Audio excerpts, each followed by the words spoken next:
¿qué tal? Mi nombre es Adrián Naranjo y es un gusto recibirlos nuevamente acá en Buena Vida, una coproducción hecha con muchísimo cariño por 13 Costa Rica Televisión y la Asociación Gerontológica Costarricense.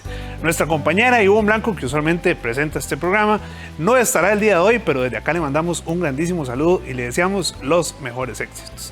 Hoy tenemos un programa bastante interesante y cargado de información muy positiva para todos ustedes. Eso sí, vamos a hablar de un tema que quizás a muchos de ustedes les preocupe un poquillo, que es la fluctuación de los precios de los combustibles en nuestro país. Vamos a tener a un experto de la ARECEP que nos va a explicar cómo funciona y qué es lo que está pasando en este mercado tan interesante. Pero bueno, ¿qué les parece si comenzamos el programa hablando sobre los beneficios y cómo se puede practicar ciclismo de forma recreativa después de los 50 años? Para eso vamos a recibir a Catherine Herrera, que nos va a hablar sobre cómo practicar ciclismo después de los 50 años.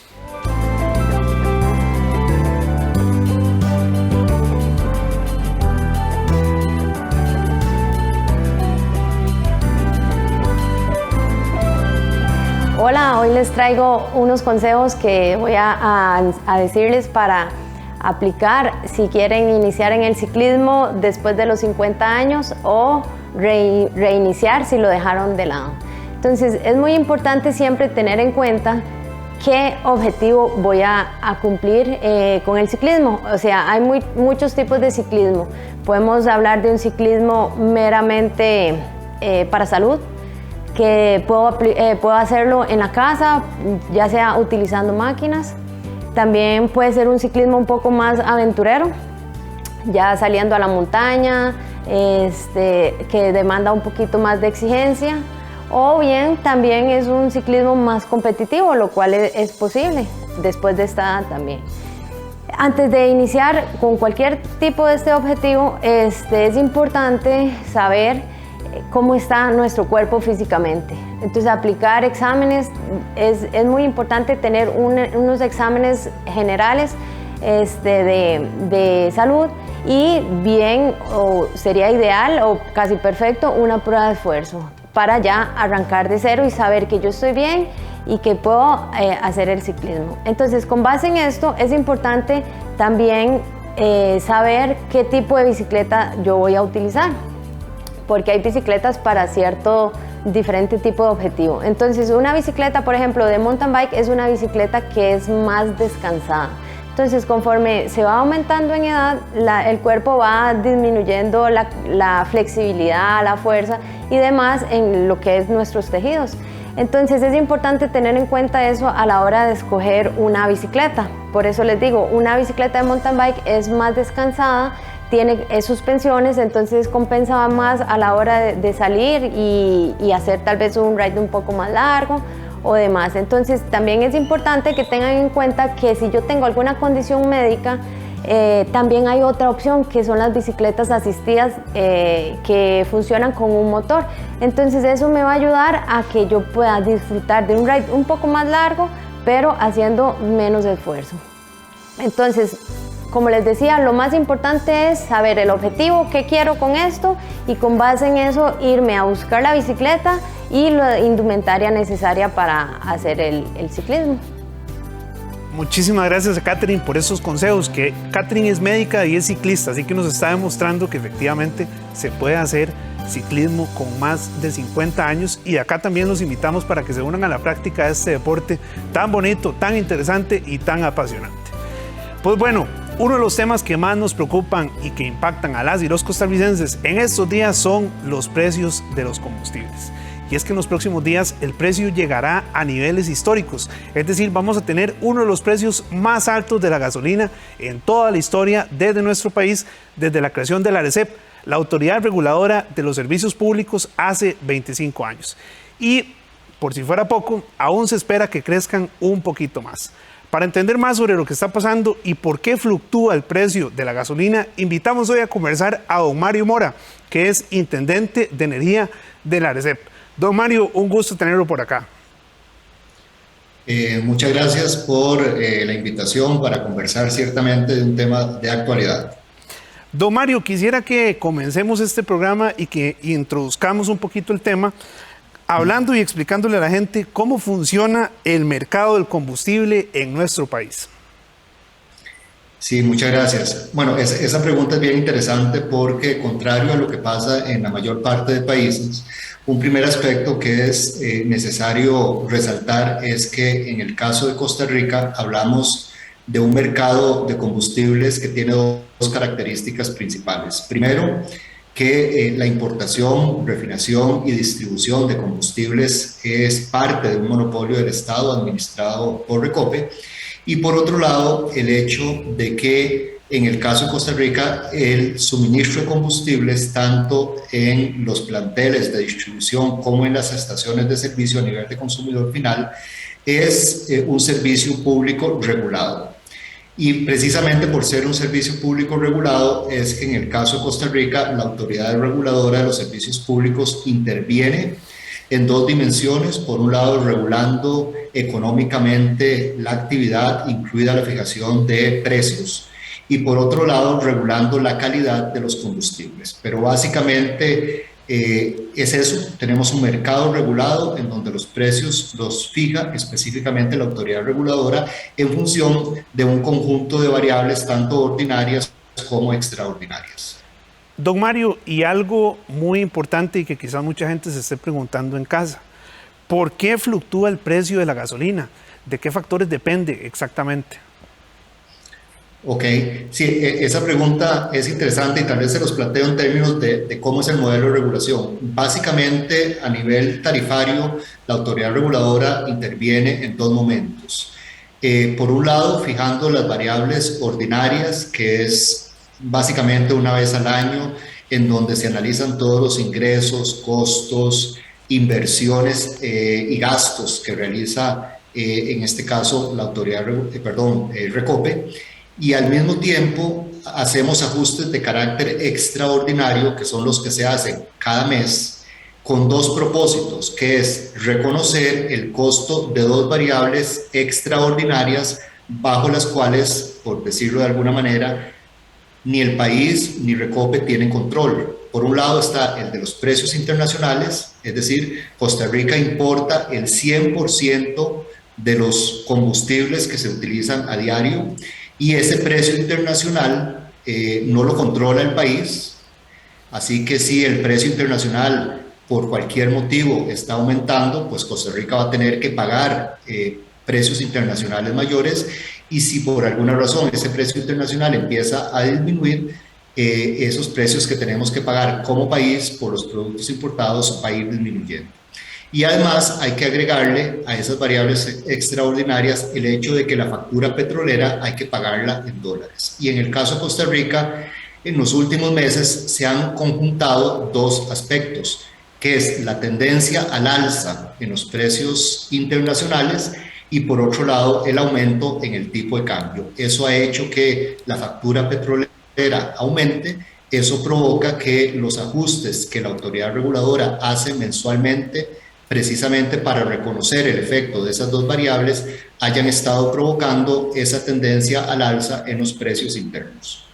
Don Mario, y también es importante que la gente tenga claro que situaciones como las que están pasando en estos momentos en Europa también tienen repercusiones directas en los precios de los combustibles y en otro montón de cosas que consumimos y que tenemos por acá. Sí, claro.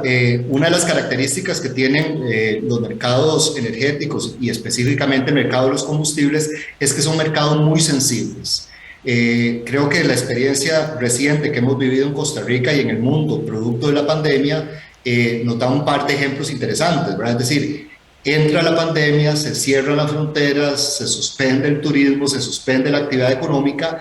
A nivel internacional, eso significa que la gente y el mundo dejó de mandar combustibles, y al haberse paralizado la demanda de combustibles a ese ritmo al que se venía haciendo, el precio de este caso los combustibles empezó a caer, ¿verdad?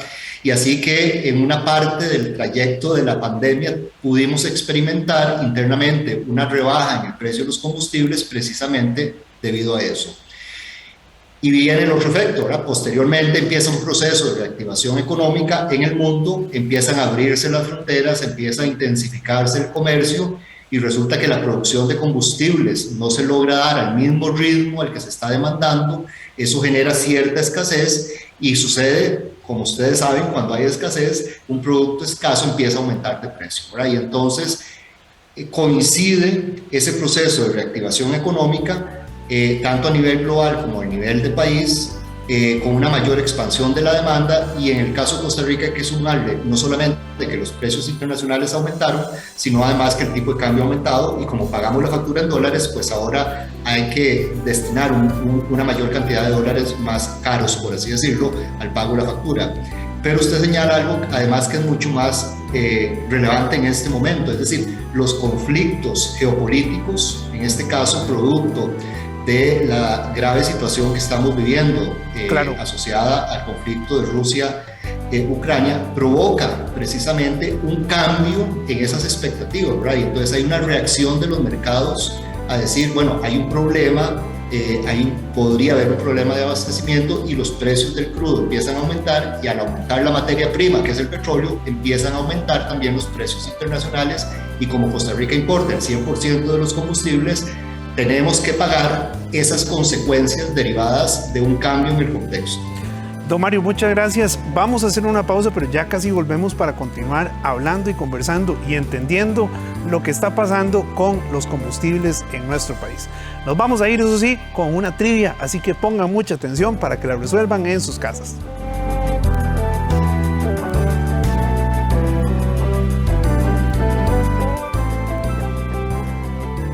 ¿Cuántos litros de gasolina menos se vendieron en Costa Rica en marzo del 2020 debido a la pandemia?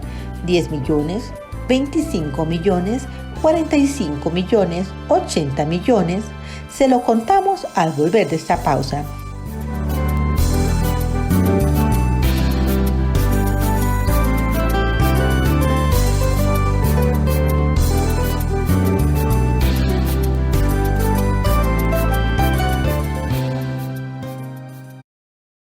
Solo falto yo. ¿Y yo? ¿Y yo? Y no me la voy a jugar. En mi casa. Ya todos están protegidos. La vacuna sí funciona. Reforzar La protección contra la COVID. Vamos con todo. Yo me vacuno. ¿Y vos? ¿Quieres aprender inglés? Ve ABC Mouse Aprende Inglés y aprende conmigo. Aprenderemos las palabras para los días de la semana, Tuesday, formas y mucho, mucho más. Y prepárate para bailar. De forma fácil y divertida, aprendamos inglés. ABC Mouse. Los sábados a las 11 de la mañana y los domingos a las 7 de la mañana. En 13, Costa Rica Televisión. Ciencia, naturaleza, avances tecnológicos, la diversidad biológica. Todo eso y más en Dominio Documental. Los jueves a las 10 de la noche y los domingos a las 10 de la mañana. Aquí en 13, Costa Rica Televisión. El nuevo boom. Conozca Conexión BP, la nueva tecnología de cobro en comercios de forma fácil, rápida, segura y con cualquier tarjeta. Todo desde su celular. Más información para afiliarse en www.bancopopular.fi.cr. Banco Popular.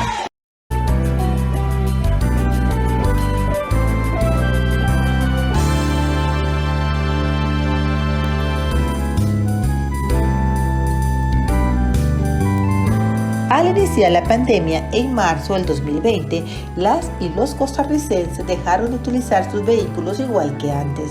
Esto hizo que se vendieran 25 millones de litros menos de gasolina con respecto al mismo mes del año anterior. Aún así, las y los ticos consumieron 173 millones de litros durante ese periodo. Muchas gracias por continuar acá en sintonía de Buena Vida. Y es que llegó el momento también de aprender con AGECO, porque vamos a conocer un ejercicio para soltar el cuerpo sacudiéndolo, así como lo oyen, con Juan Carlos Corrales, facilitador de AGECO, a continuación.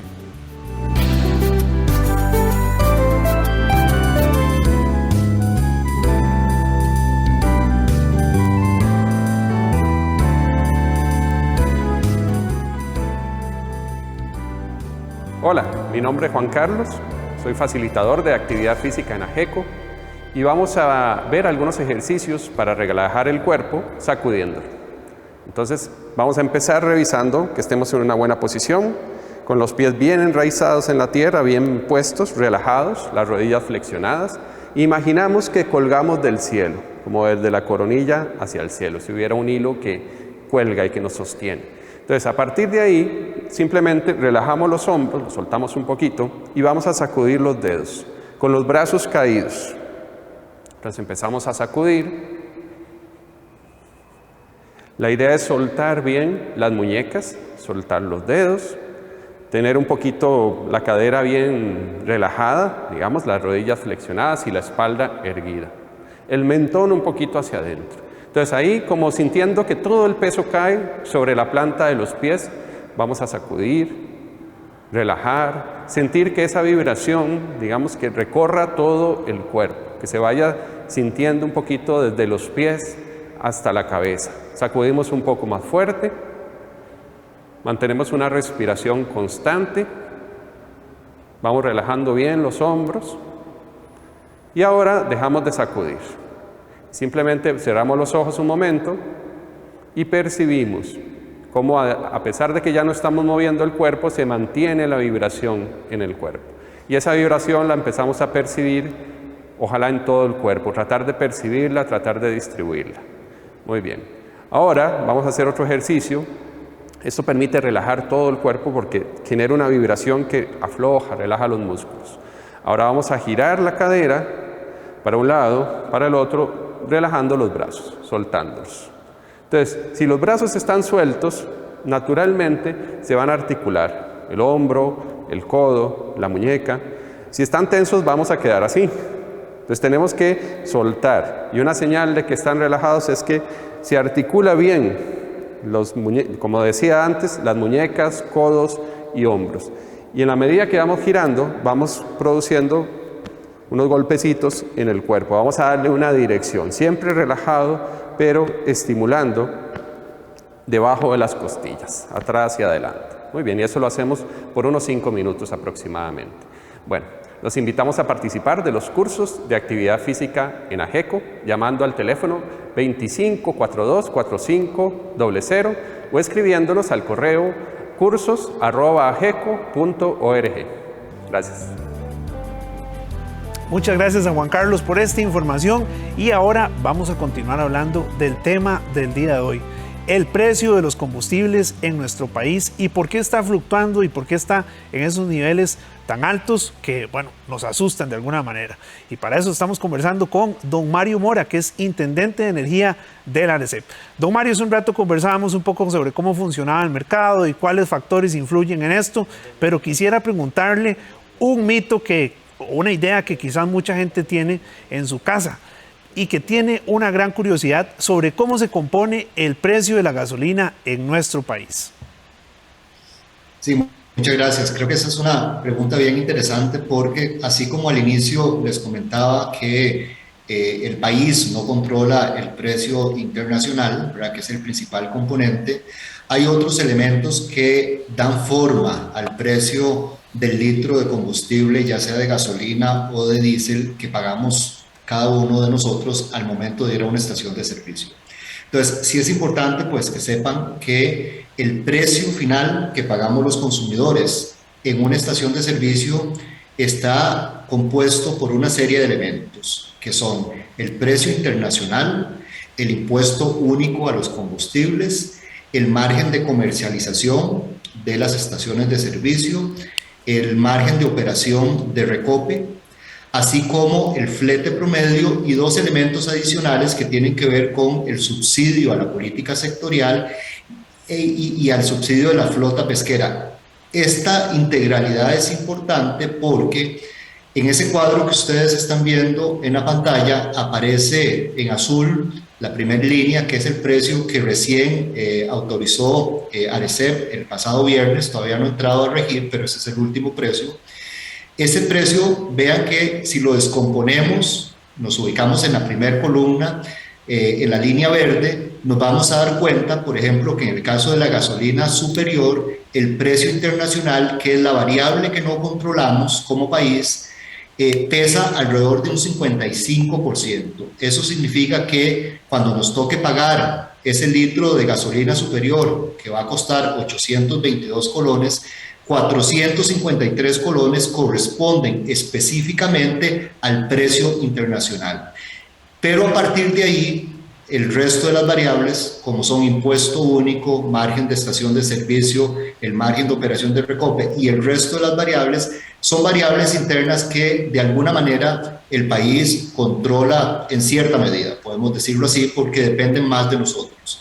Pero vean que un segundo elemento que es importante es el peso significativo que tiene el impuesto único a los combustibles. Eso lo que estamos diciendo es, si vamos de nuevo al ejemplo de la gasolina superior, en esa primera columna estamos hablando de que si usted y yo pagamos 822 colones por el litro de gasolina superior, 453 colones, es decir, el 55%, es precio internacional, pero 273 colones por cada litro de gasolina superior es el 33% que corresponde al impuesto único de los combustibles, y ahí hacia abajo ustedes pueden ir viendo el peso relativo y el monto que pagamos ustedes y nosotros por cada litro, en este caso de gasolina superior, de gasolina regular y de diésel. Vean que en términos generales estaríamos diciendo que el precio internacional representa alrededor de un 55% del precio del litro de gasolina que pagamos en las gasolineras, en las bombas, y que alrededor de un 33% en el caso de las gasolinas es impuesto, y en el caso del diésel eso representa alrededor de un 20%. Ahora, entonces, Adrián, yo creo que cuando hablamos del precio de los combustibles y de las tendencias, tenemos que ir asimilando el comportamiento de todas estas variables, ¿verdad? De cómo se mueve el precio internacional, de cómo se mueve el impuesto único a los combustibles, y en el caso del impuesto único a los combustibles, tener presente que la ley que sustenta el impuesto único a los combustibles establece que hay que actualizarlo cada 3 meses, ¿verdad? Y entonces, así como cada mes ajustamos el precio de los combustibles para reconocer el efecto del tipo de cambio y los precios internacionales, cada 3 meses tenemos que actualizarlo para reconocer el ajuste por concepto de impuesto único. Muy bien, don Mario, muchísimas gracias. Rápidamente, para cerrar, una frase así en 30 segundos. ¿Qué podemos hacer los consumidores ante este escenario? Bueno, yo creo que tomar conciencia, Adrián, del contexto complicado que estamos viviendo nos puede llevar a tomar algunas decisiones sobre prácticas de nuestra forma de vida. Yo creo que tener la posibilidad de caminar un poquito más, ahora que estábamos escuchando a Juan Carlos de lo importante que es hacer ejercicio, bueno, esa es una opción. Yo recomendaría que si hay que salir a hacer compras, tener desde lo privado la posibilidad de ir acumulando las compras que hay que hacer y hacer una única salida, de no usar mucho el carro para ir a distancias cortas. Pero bueno, yo creo que va a ser un esfuerzo de ahorro el que vamos a tener que hacer todos los costarricenses. Perfecto, don Mario, muchísimas gracias por esta explicación. Creo que fue muy clara y muy contundente para todos en sus casas, así que agradecidísimos por sacar el ratito para compartir con nosotros. Con mucho gusto. Es momento de irnos a una nueva pausa, pero esta vez nos vamos a ir con un nuevo acertijo para que activemos nuestra mente. No se vayan, ya casi volvemos.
Solo falto yo. ¿Y yo? ¿Y yo? Y no me la voy a jugar. En mi casa. Ya todos están protegidos. La vacuna sí funciona. Reforzar la protección contra la COVID. Vamos con todo. Yo me vacuno. ¿Y vos?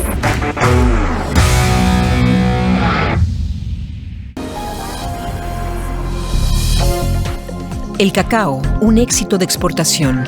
¿Seguirá siendo lucrativo su cultivo en Ghana? Milagros de la naturaleza, el increíble mundo de los hongos. En Brasil, un sacerdote al límite en su lucha por los más necesitados. Global 3000, este martes, solo en 13, Costa Rica Televisión.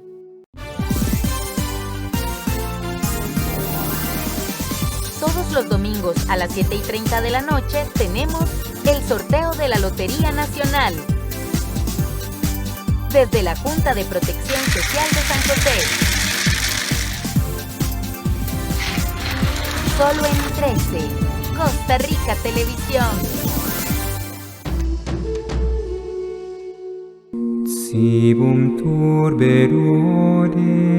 La Sagrada Eucaristía desde nuestra Catedral Metropolitana. De lunes a viernes a las 5 de la tarde. Aquí en 13, Costa Rica Televisión.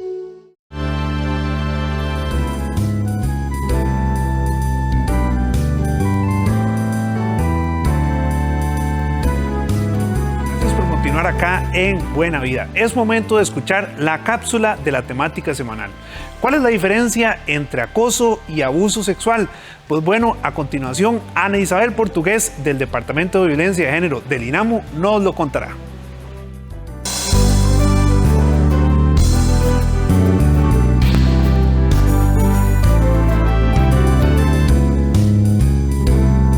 Buenas tardes.